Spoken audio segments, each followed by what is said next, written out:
You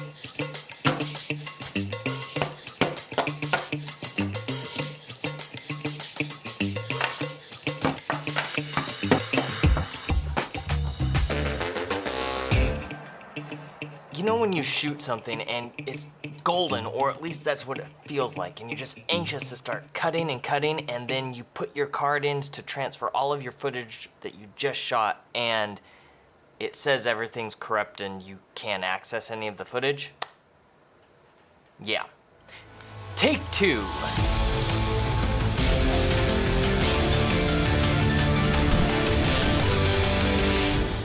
Welcome to the underground. I shot all of this before and pulled the card out to go transfer everything to my computer to start editing, and it gave me an error. It said I needed to format the card, and I put it back in the camera, and same issue. First time it's ever happened to me, so I just shot it all again. Following up with the previous video about making a movie or a feature for around $1,000, I wanted to give you some actual tangible tools rather than just this theory idea, and that's in the equipment. So I've put together a list of pieces of equipment that will help you to make your movie, and doing it in a way that's affordable. All of these items I'm listing in the description below, and they're all Amazon links. They're affiliate links, so if you click on them and decide you want to buy that or something, it gives a little kickback to me at no extra cost to you, and I'm sure you all know what affiliate links are. If you don't, that's what they are.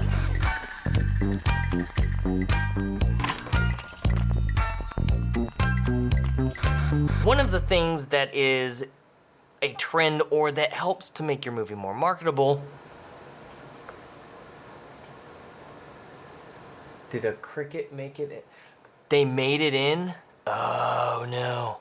All right, gotta find this cricket real quick.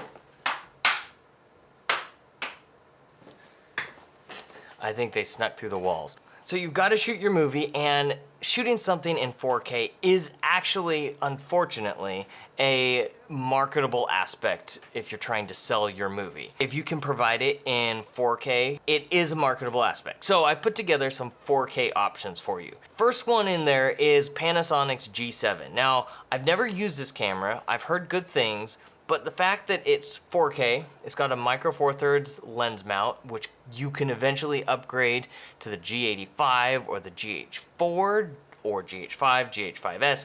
There's all sorts of things that you can upgrade your camera to using some of the same equipment. It's expandable, and it shoots 4K. It's also less than $500. You also have other options, like you could shoot on a GoPro.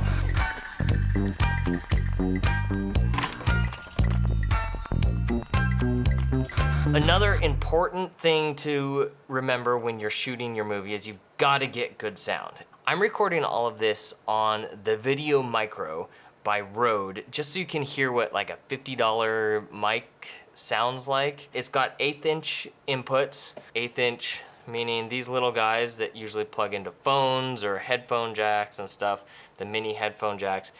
That can attach to like the Rode VidMic Go, I think this one is. There it is.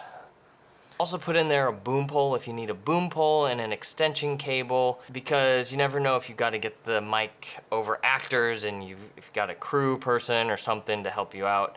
But mic stand can also help with that. If there's no audio input on the camera, go with something like this. This is the Tascam DR60D Mark II. It attaches right below the camera, which is real cool. It's got XLR inputs and the 1/8" mic jack that runs to 2 channels. And there's also, this is a bonus for if you are recording, it's got the dual mono recording. So you can set the recording levels to 2 different decibels. So it records to one at, let's say, -3 dB or -6 dB. And then on the other channel, it will record the same audio track at -12. So if someone screams and yells, you've got a recovery track that will save you a lot in post. So that would be very beneficial on a run and gun $1,000 movie. A USB battery, and it's one's 15 milliwatt hours. This will power this guy for the entire day. Probably a day and a half. You might be able to stretch 2 days out of one charge with a 1500 milliwatt hour battery. But you also don't want to be carrying this thing wandering around and all of that. So what I did, I put Velcro on the back here. There's Velcro right there. There's Velcro on the back here. I just take my two sides, line them up, and this one lines up quite nicely, hangs pretty well. This is a good heavy battery and it still holds.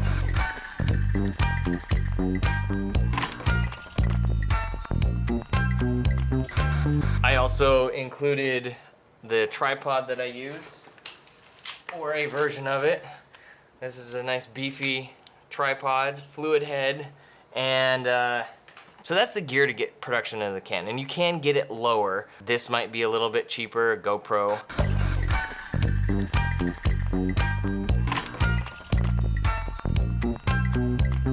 Now you're into post-production, and sometimes post-production becomes more expensive than the movie itself. If you're watching this video, you probably have a computer. Hopefully it can edit.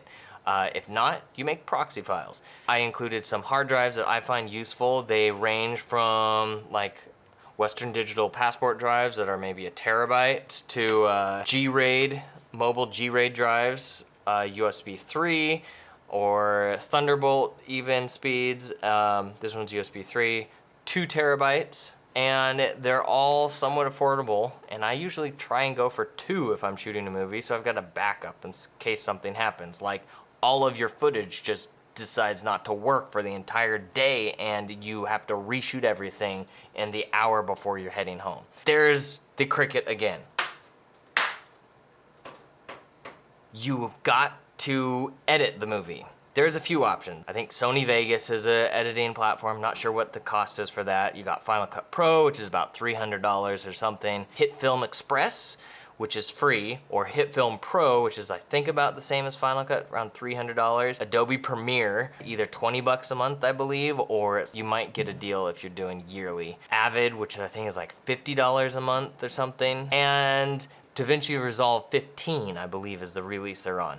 That one is free. So there's plenty of options for post-production editing tools. If you're trying to edit on the cheap, I would recommend HitFilm or DaVinci Resolve, because those are gonna be two that potentially is gonna get you tons of features and options and power to be able to edit these movies for next to nothing. Other than that, it really comes down to whatever you're most comfortable on. If you only have an iPhone or like an Android, there are editing applications that you can use. It may not work for a feature, but you can at least be editing something on your phone. And I believe Premiere Clip is free, maybe? Don't quote me on that. I don't recommend using that one. Never mind. Forget I said that. It's okay. We'll move on.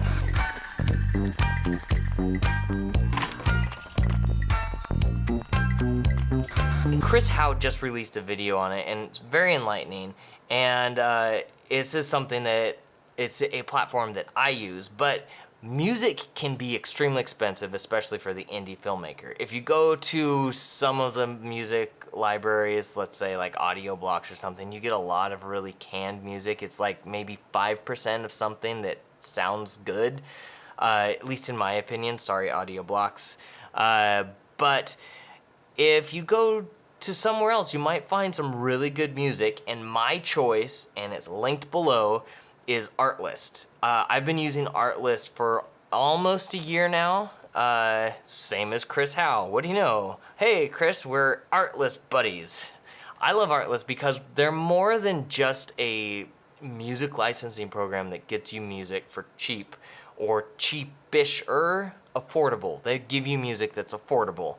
They tend to, from my experiences, they actually care about their composers. There's other music licensing companies that I won't mention their names, but they're very popular, and I don't like using them because the composers that I now know quite a few composers that write music for music libraries and some for movies and theaters and all of that stuff.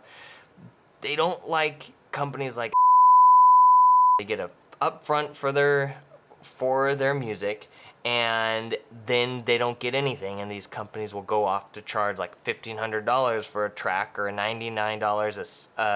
99 cents a second or something, and they get all of this additional revenue from licensing music off of YouTube. The composers see nothing. So that's like, they get their upfront and then they're out of it. They're not allowed to be part of PROs, which are performing rights organizations that help protect the composers so that they can make royalties off of it, and the company that's selling it is not taking all of those royalties. Artlist, I talked with them because it's something that I am passionate about, and the artists that write all of the music for the artists that write all of the music for Artlist, all the tracks in there, from what they told me, they get compensated every time you download a track. You can use it for productions on YouTube, off of YouTube, commercial. As long as you have a licensed subscription, you're good. This is good music. Like, there's a few composers that I'm constantly following on Artlist. And you've got mood selections, you've got genres, instrumentation, all of these different things that they've curated some of the music specifically for themes. It's highly useful. Use the link that I've got below. You get an extra 2 months of usage. That's 14 months for the price of 12. It kicks back to me as well because affiliate link, and thank you. I really appreciate you, all of that.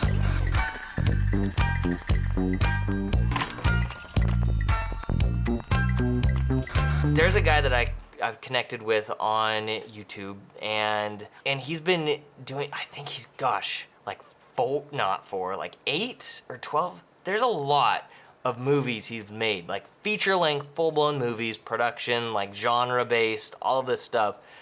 And he's done like 8 of them, but I think he's done all of them for like around $1,000, like our target price point we're doing here. And these are scripted movies, and he's got his whole approach. So show him some love, go over and subscribe to his channel. Blows my mind. It's massive inspiration to me that this guy's out there shooting these features and getting it done. It's not about like, oh yeah, you can do it.